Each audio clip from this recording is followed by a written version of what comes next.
lesson, not lesson pala. Our topics, not topics, ang ating pag-aaralan is about love untold. Love. Wala siya, bro. Ayaw, sumana. Okay. Yan. Nakikita niyo ba ako? Yes. Thank you. Okay. Love and told. Sa Tagalog, pagmamahal na hindi masasabi. And now, pwede na natin sasabihin sa Diyos sa ating mahal na Panginoon. Okay. As you see, you watch our two sisters about the resurrection. Resurrection's narrative introduces us these women, their devotion, courage, faith played a vital role in God's plan. Silang tatlo.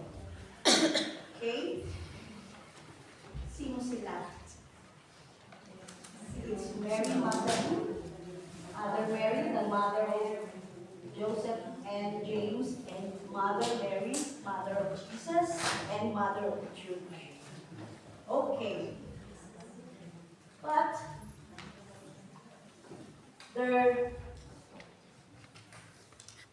after the resurrection,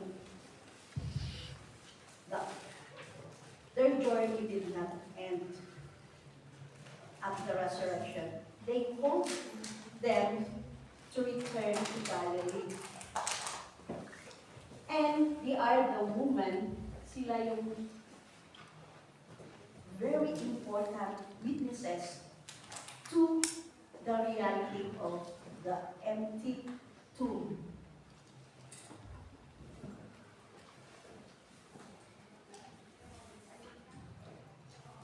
Galilee is a place not only at renewed or renewal and transformation, but also a mission and purposes. In this session, we will focus as a woman, as we women of disciples of Jesus. Galilee is a great significance in this life, in our mission, or the ministry of Jesus. It's where we began, where he began, not we, began his public, sorry, kaya pala hindi ko marit. Nalimutan ko yung aking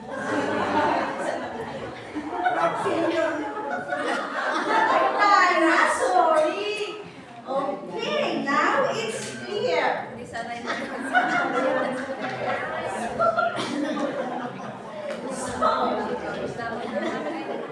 His first disciples and performed many of his miracles. Galilee gave the three Marys a renewed sense of purpose, commissioning them to carry the message of the resurrection of the world. The message is clear, and return to Galilee where it all began and spread the good news.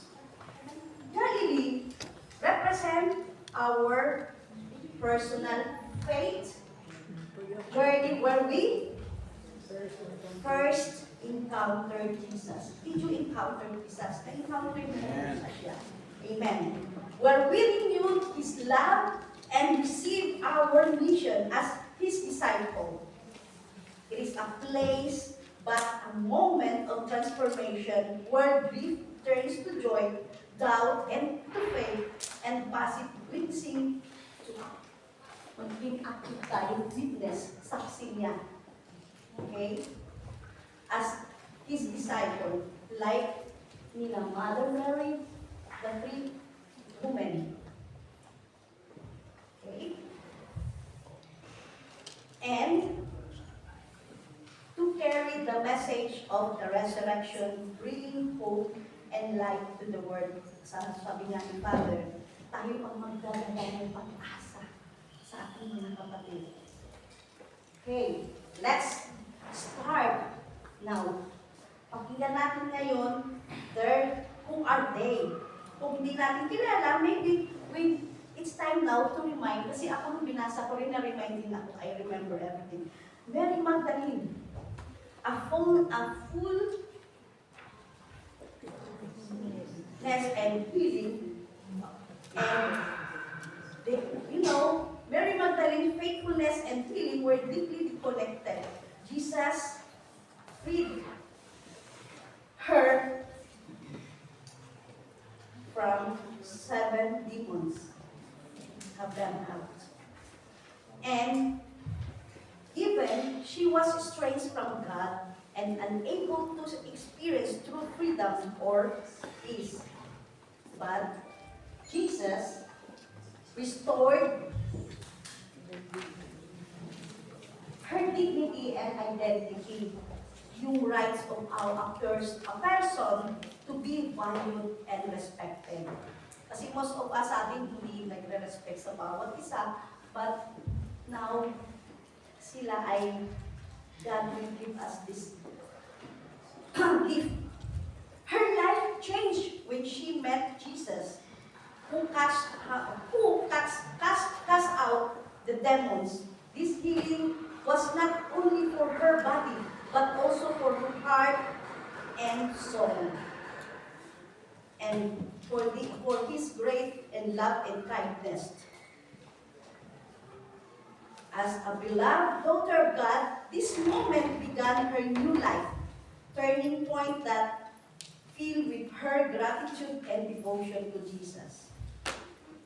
She became a devoted follower of Jesus. After her healing, Mary Magdalene became one of his closest followers. Kasama niya sa pagta-travel, kasama mga apostles, to support his ministry. Her devotion was evident in her willingness to leave everything behind to serve Jesus. Kaya na natin yun.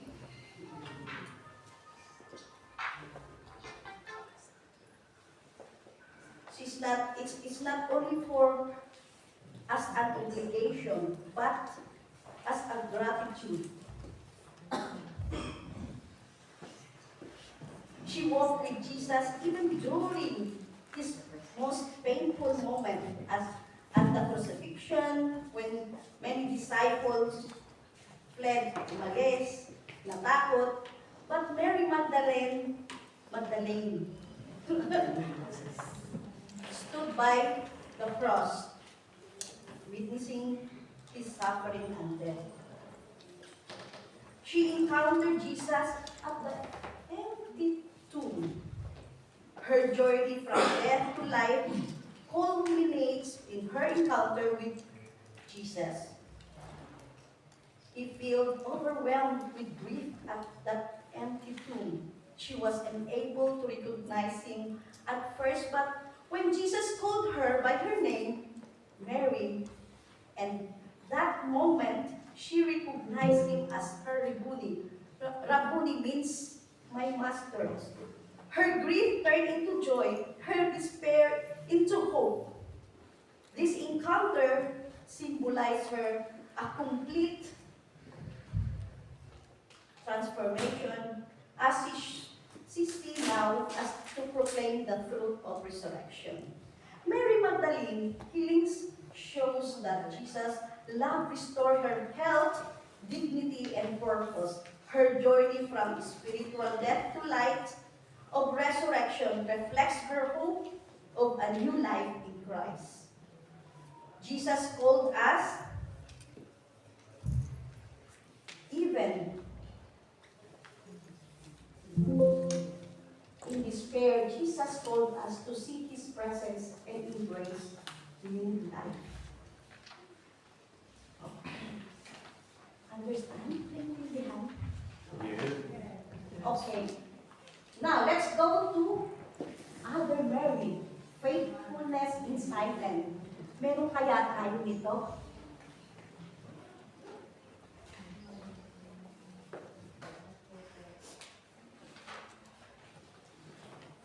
Other Mary represents those who stay by our side with unwavering presence even in silence. Tayo ba ito? And the other Mary, who followed also Jesus and support his ministry, she from Galilee to take care for his needs. Her silent service, consistent presence reveal her devotion to Christ and his mission. And still remaining with Jesus during his darkness hour, demonstrate her courage and love. And she is a silent witness to the crucifixion of Jesus. Even she's standing at the distance with other women witnessing his suffering and death.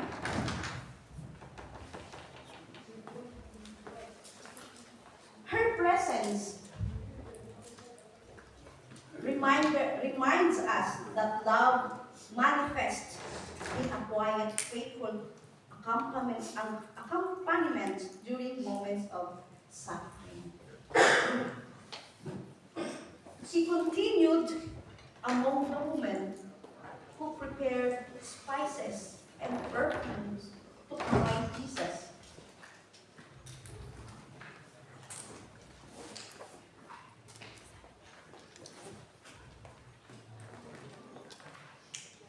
This service showed her continued devotion even when all hope seemed lost. And she committed to honoring Jesus and to them, despite of the overwhelmed sorrow of the moment.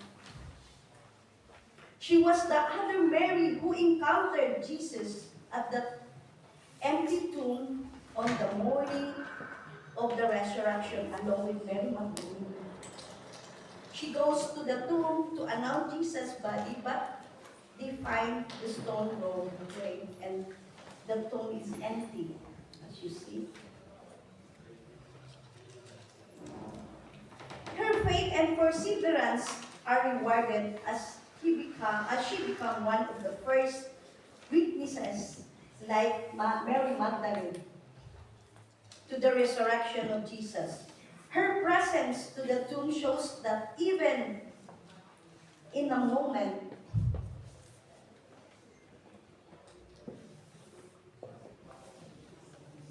of despair, her devotion to Jesus remained unshaken. Hindi mapapagod. While other Mary does not have record in the words of prominent action in the gospel, but her quiet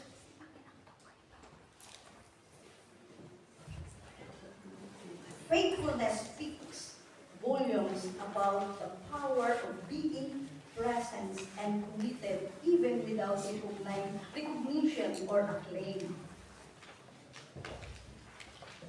Kaya ba natin ito? Amen? Amen. She represents those in our lives.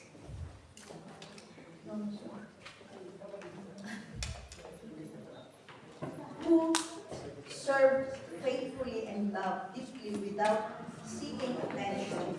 Her action reminds us that God values quiet, steady devotion as much as bold, vocal proclamations. Pinahahalagahan mo natin. Amen. Mamaya, masasagot nyo kung sino. Kung meron tayo sa kanilang tatlo. Okay, let's go to the perfect model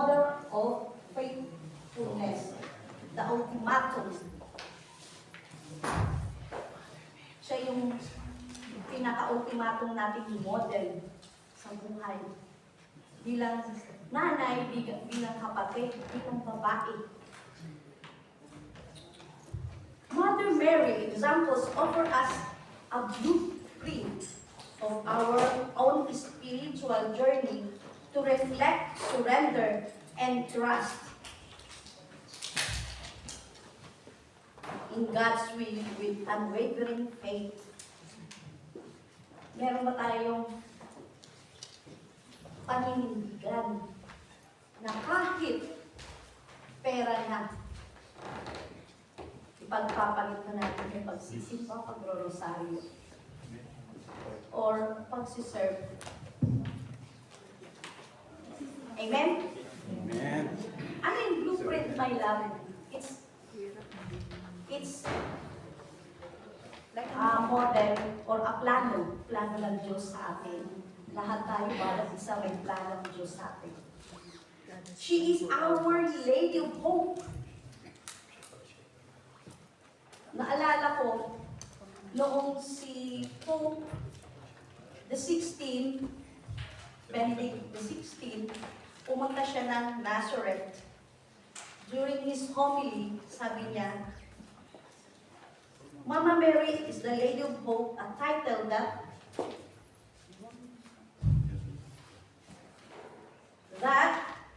encapsulates her deep faith and unwavering trust in God's promises. Even amid sorrow and uncertainty, walang kasiguraduhan kung ano ang mangyayari, anong bukas, anong sa susunod na mga araw na mangyayari. And also Pope Francis has often spoke also for Mary's trusting heart, highlighting how her response in God's call with wholehearted yes, even when the path ahead is unclear. Her life is a powerful model ultimate of how we too can embrace hope and surrender our lives to God device, especially when we have trials and problems. She is our model of faithfulness. Why? Because her life was shaped and strong obedience to God's will. Tayo kaya, sa pagpila nga lang minsan, hindi tayo nag-obedience eh. Nangyayari din naman sa atin. Katulad sa ating pag-ibig kanina. May nakita akong nakapila pero umuna ako. Sorry.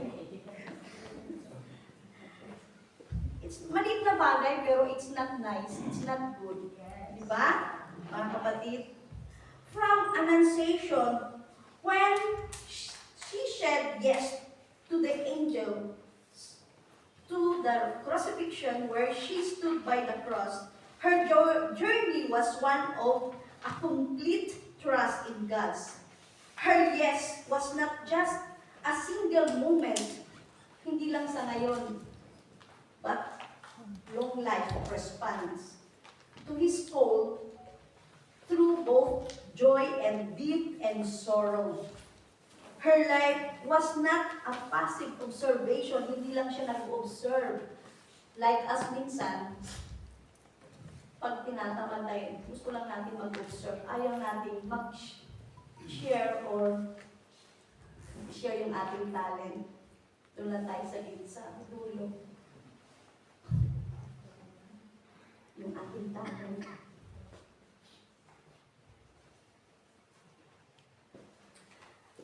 And from the joy of incarnation to sorrow of the passion, she embraced both glory and pains of God's story. And yes,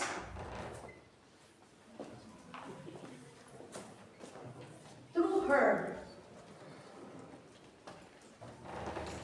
we call us also,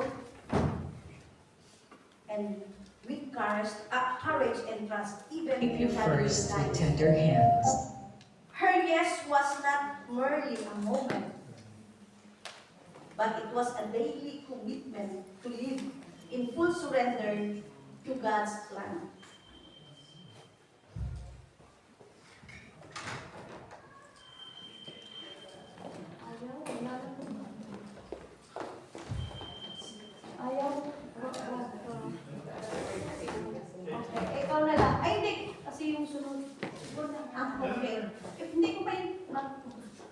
Ayan.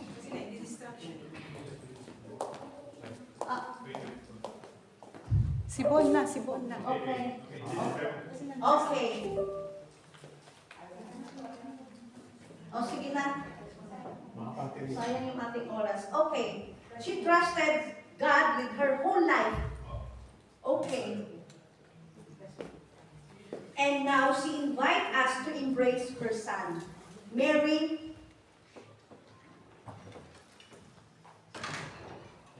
to embrace not only for a moment or not just now, but for long life, as I told you before. And not only for triumph moment, but to embrace and share the fullness of God's life, including His suffering and resurrection.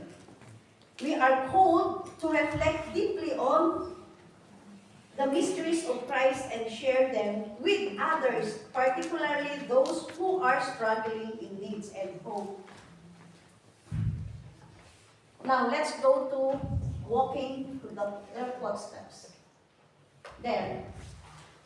Paano ba natin masusundan ang mga yapak ng ating mga modelong mahal na ina ng maawain, ina ng saklolo, to retrace and return to the source of faith. Minsan ba, inaalala natin yung mga kabutihan sa atin ng Diyos? Minsan din na natin inaalala natin. Each of these women, Mary Magdalene, the other Mary, and the mother of Mary, demonstrate the importance of returning to the foundation of our faith, times of uncertainty, sorrow, and renewal.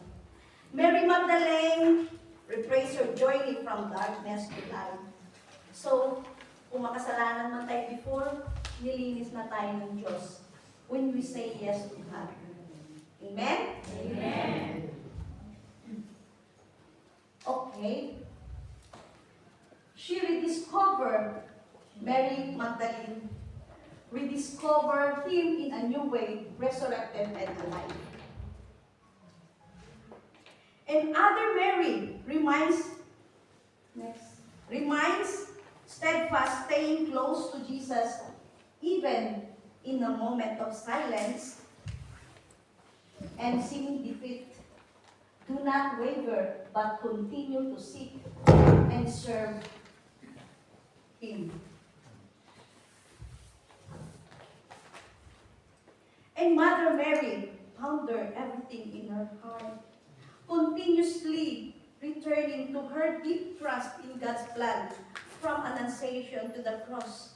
She walked through the journey of faith and wavering confidence in God's promises. Alam niyo ba yung unwavering? Walang unbroken, stand firm, walang pag-alala, maninindigan. And by retracing our own spiritual steps, reflecting on where we encounter Jesus and how we transform us, we rediscover His presence in our lives even in difficult times. Huwag natin laging isipin, ang hirap ng buhay. Because we're so blessed, because we're here. We're in this community. Amen? Amen. Nakikinig kayo po na hands of prayer. Then, tell the complete story, embracing both the suffering. Kaya ba natin i-embrace completely? Faith is not just about experiencing God in the moment of triumph. It is also includes struggles, sacrifices, and deep trust. Amen? Amen. Mary Magdalene did not merely witness His resurrection. She was renewed and restored her life as well. Her story was not just about healing. It was about transformation and vision. As we are. Amen? Amen. And other Mary showed the faithfulness is not only about grand gesture, also about quiet, steadfast service. Her silent devotion reminds us that even unseen sacrifices are parts of God's greater. Kaya sabi nga, pag tayo gumawa, Huwag na tayo magsabi. Si Lord na lang nakakakita. Amen? Mary, Mother Mary carried the whole story of Jesus.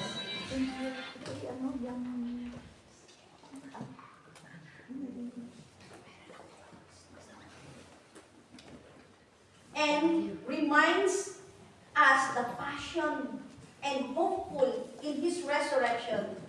And she, Mama Mary, did His act. Ipinapakita talaga niya sa atin, makikita natin, to trust God that with all the moments, whether joyful and painful, are part of God's unfolded plans. By telling our story to complete our faith, we offer others testimony of hope, showing that God's grace present in both struggles and victory. And then we need to set our hearts on fire, becoming witnesses of hope. Kaya ba natin pag-alabin ang ating pagmamahal? Amen? Na may pag-asa na kaya nating ipalandakan or ichika. Chika pa. Sorry. Exuded. Chika yun. That not only experience of transformation but also become a messengers of hope, pag-asa sa buhay. Sabi nga ni Father kanina, pag wala kang pag-asa, wala ka na sa mundo. Wala ka ng pag-asa sa buhay. You're dead. Setting the hearts of others on fire with their faith. And like Mary Magdalene, become the first witness of resurrection. I have seen the Lord. Her encounter with Christ filled her with unstoppable joy and vision. Sana tayo doon, hindi tayo kayang sino man makapag-stop sa atin, makapagpigil sa paglilingkod. Especially when you have concerns, don't mind the money. Mind the money. Okay. And then, Other Mary again reminds us faithful even in uncertainty, and because of that, she was one of the first hear the angels proclaim that God is risen. Her quiet faith allowed her to witness the greatest miracle. Kaya natin to. Kaya natin makapagsaksi tayo ng miracle pag talagang nandito ang sa puso natin. And then, also, Mother Mary, the other Mary, her quiet faith allowed her to witness the greatest miracle. Kaya lahat tayo napilit. She encountered Christ in our hearts by living out our faith and devotion and courage. Love untold, becoming the three Marys in our time. Now it's our time. Noong unang panahon, time ni Mother Mary. This time is our time. Amen? Amen? Be in touch with your heart, seeking the heart of Mary Magdalene. Mary Magdalene, deep devotion to Jesus, led her to seek Him even with sorrow. And like her, we are invited to confront our emotion, acknowledge our struggles, and allow Jesus to reveal Him in the midst of them. At this moment, mga kapatid, I am so honored and blessed to give this talk, and I thank God to my love ko, Tita Medea.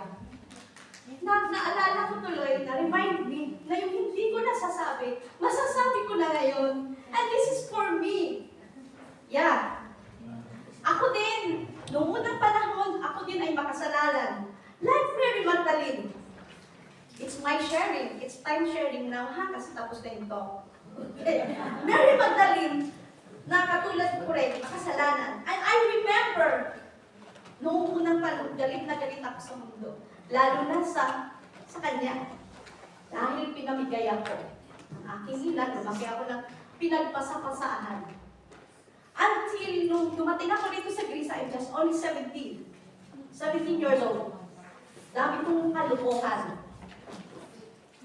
Nasa employer ako, ginawa ko sa employer ko, every other day, binubuksan ko yung wallet ko para bigyan niya ako ng pera. Kasi makakalimutin siya.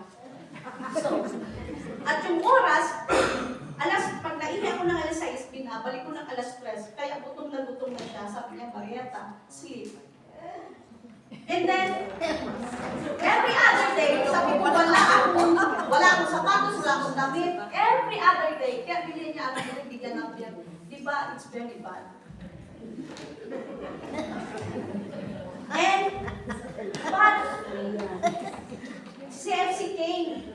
I was single pa noon. Unang talk, God's love.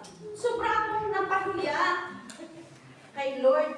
And that night, I realized, Lord, ang dami kong ginagawa sa iyo, hindi maganda. Ang dami kong hurt sa iyo. But then, I realized that you love me so much and you have planned for my life, for me. That night,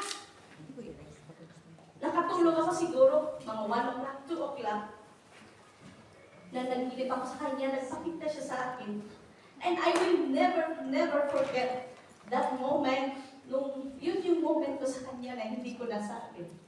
My love untold.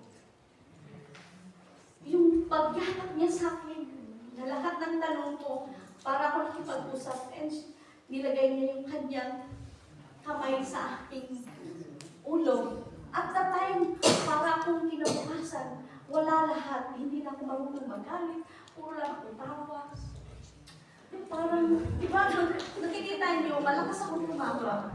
Because God gave me that talent.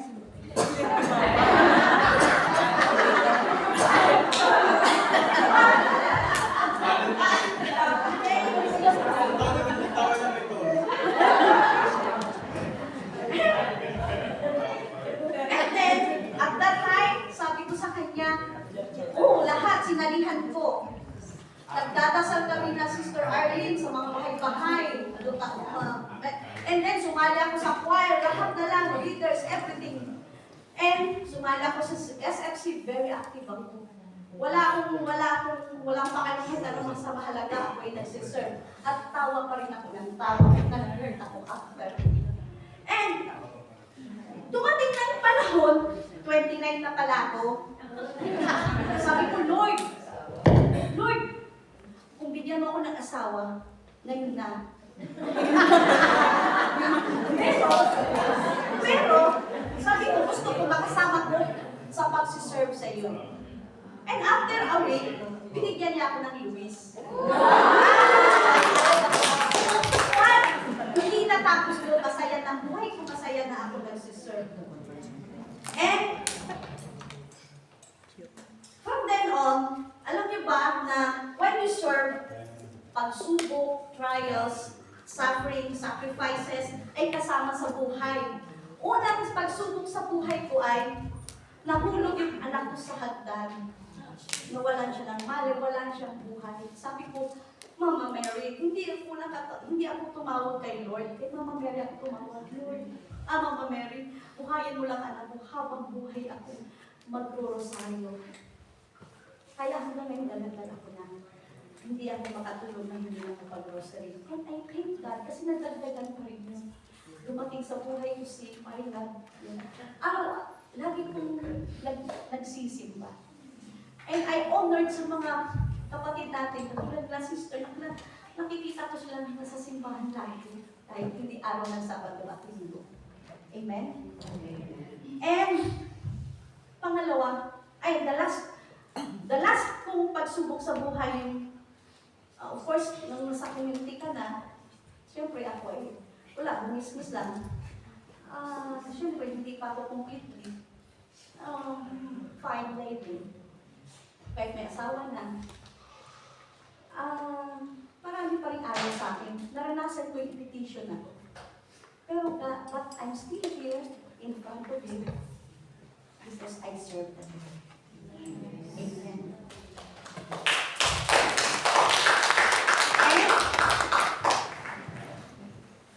And let us where we our heart today.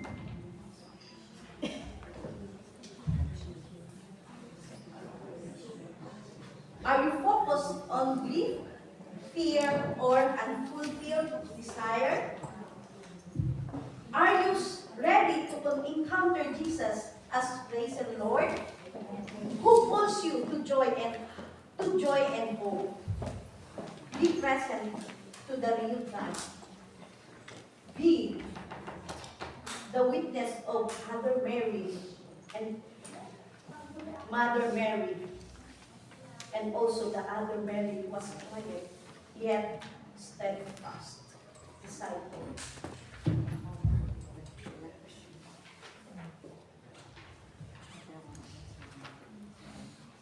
Revealed in silence,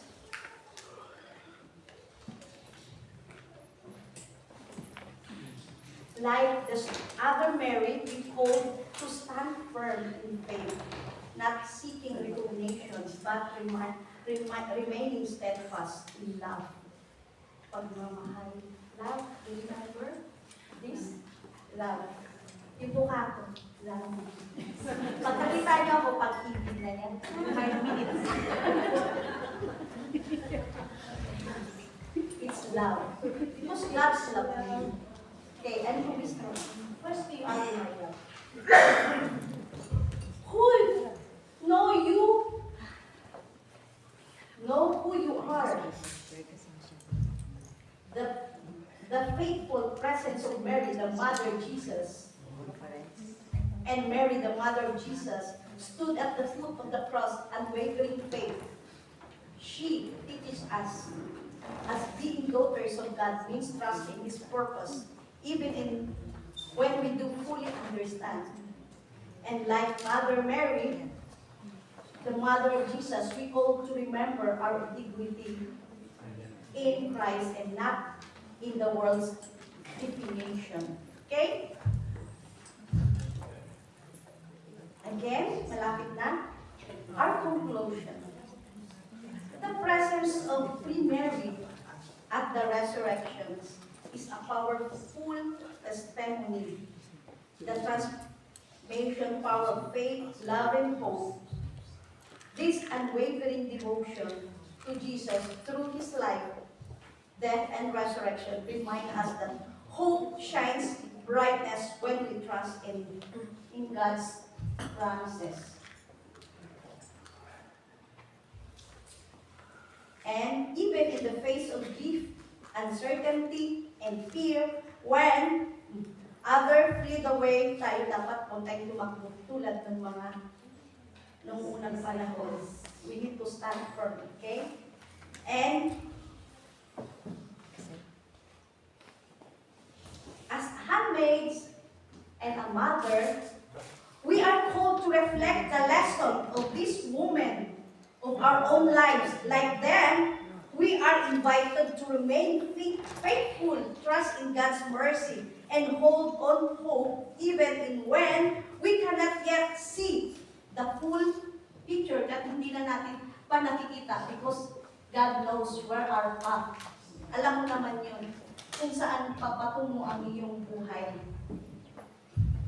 Let us be steadfast in our faith even when trials come. Huwag bibitaw. Let us open our hearts, His healing, allowing His grace to restore us. And above all, let us cling to the hope, the resurrection, knowing that God's Christ's victory is our victory also. And His promise us in our certainty and His love is in our anchor. Doon lang tayo. Let us go forth. Handmaids! Of the Lord. Of the Lord. Handmaids! Of the Lord. Beautiful handmaids! Of the Lord. Apostles of God, handmaids! Amen? Amen. And we, you, I, are handmaids of the Lord, bearing the lights of hope. Tayo ang magdadala ng light sa bawat isa, sa bawat kapwa natin, and proclaiming the love and told. Kailangan natin sabihin sa kanila kung ano yung pagmamahal sa atin ni Lord. Amen? Amen. And restore, conquers, okay? Love, death, restore our life, and bring the promises of eternity. Sisters, let us focus at this moment.